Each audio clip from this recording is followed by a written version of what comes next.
Another day, another glitch na naman ang ituturo ko sa inyo for today's video.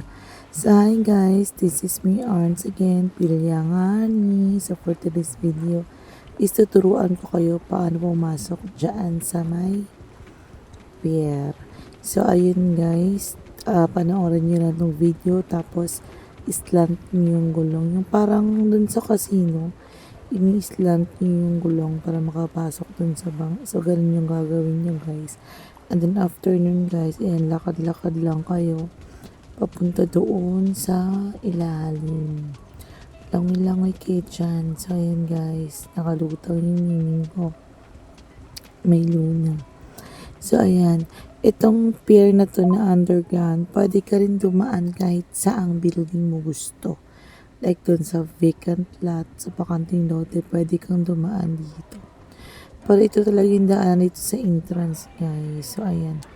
Pag nasa entrance ka na, i-on mo lang yung car mo. Pasok ka sa car mo.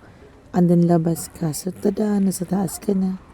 So, ayan, guys. Nasa entrance ka na ng casino. So, pwede ka makapasok sa loob. Accessible.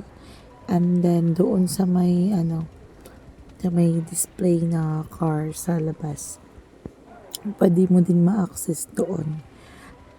So, panoorin nyo lang yung video na ito para makita mo. So, yun guys. Tapusin nyo lang yung video para alam nyo at may idea kayo kung paano.